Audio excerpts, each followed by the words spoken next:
اللہ الرحمن الرحیم۔ السلام علیکم، میں ہوں شمس ہادی اور آپ دیکھ رہے ہیں یوٹیوب۔ اسلام کے معاشرتی کردار کے حوالے سے جناب نبی اکرم صلی اللہ علیہ وسلم اور خلفائے راشدین کا دور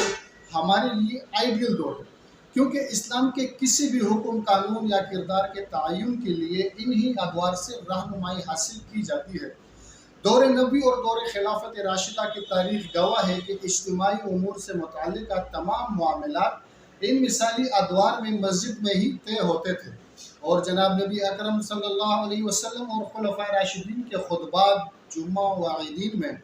اس بات کی کوئی تفریق نہیں ہوتی تھی کہ فلاں بات عبادت اور تعلیم سے تعلق رکھتی ہے، اس لیے اسے مسجد میں ہونا چاہیے، اور فلاں بات سیاست اور حکومت سے متعلقہ ہے، اس لیے اسے مسجد سے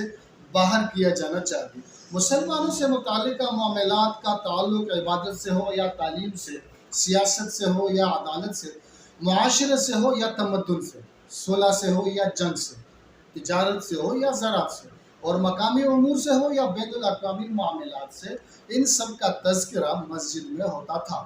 اور ان کے بارے میں ہر اہم فیصلہ مسجد میں کیا جاتا تھا، جس کا اعلان مسجد میں ہوتا تھا، اور اس کے بارے میں ہدایت بھی مسجد میں جاری کی جاتی تھی۔ اسی لیے یہ کہنا کہ مسجدیں صرف عبادت اور تعلیم کے لیے ہیں اور سیاسی معاملات کا مسجدوں میں تذکرہ نہیں ہونا چاہیے، جناب نبی اکرم صلی اللہ علیہ وسلم کی سنت مبارکہ اور حضرات خلفائے راشدین کے طرز عمل کے یکسر منافی ہے۔ تعلیم ہی کے حوالے سے دیکھ لیجئے کہ یہ بات سعودی عرب کے سفیر محترم بھی تسلیم کرتے ہیں کہ مسجدیں قرآن و سنت کی تعلیم کے لیے ہیں، اور ہمارے دیگر معترضین کو بھی اس پر اعتراض نہیں ہے کہ قرآن کریم اور سنت رسول کی تعلیم کے لیے مسجد ہی سب سے موزوں جگہ ہے۔ اب ظاہر ہے کہ قرآن کریم کی تعلیم دیتے ہوئے اس کے وہ حصے تعلیم سے خارج تو نہیں کیے جائیں گے جن میں اجتماعی امور کے بارے میں ہدایت دی گئی ہے۔ اسی طرح حدیث نبوی کی تعلیم کے دوران حدیث کی کسی کتاب سے وہ ابواب مستثنیٰ نہیں کیے جا سکیں گے جن کا تعلق خلافت، تجارت، جہاد، عدلیہ اور دیگر اجتماعی امور سے ہے۔ اور اگر کسی مسلمان حکومت کا یہ اصرار ہو کہ قرآن کریم اور سنت نبوی کی تعلیم صرف ان ابواب کے حوالے سے دی جائے جن کا تعلق عبادت اور اخلاقیات سے ہے، اور مسجد میں قرآن کے ان حصوں اور حدیث کی کتابوں کے ان ابواب کی تعلیم نہ دی جائے جن میں سیاست و حکومت اور عدالت و جہاد کے احکام بیان کیے گئے ہیں،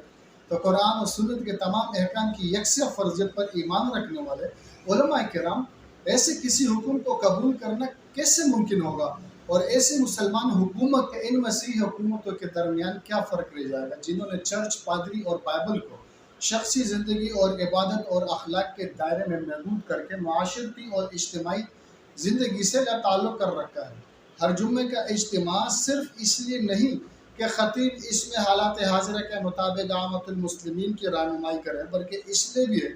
اگر کسی عام حکمرانوں سے بڑے ادب کے ساتھ گزارش ہے کہ وہ مساجد کے ائمہ اور خطبہ پر بے جا غصہ نکالنے کے بجائے اپنے طرز عمل پر نظر ثانی کرے، اور اس کے لیے باہر سے کسی کی بات سننے کے بجائے سعودی عرب کے سابق چیف جسٹس الشیخ محمد بن ابراہیم کے ارشادات اور اب سے 12 سال قبل سعودی عرب کے 200 سرکردہ علماء کرام اور دانشوروں کی پیش کردہ عرضداشت کو ہی سامنے رکھ کر فیصلہ کریں۔ اور ہمارے ملک پاکستان میں جو لوگ یہ کہتے ہیں کہ علماء کا سیاست میں کیا کام، یا علماء کو سیاست میں آنے نہیں چاہیے، تو ان کے لیے بھی عرض ہے کہ یہ بیان غور سے سنیں۔ ہمارے ملک کے نظام کو بنانے کے لیے اس میں علماء کرام کا اسمبلی میں ہونا، حکومت میں شامل ہونا بہت ضروری ہے۔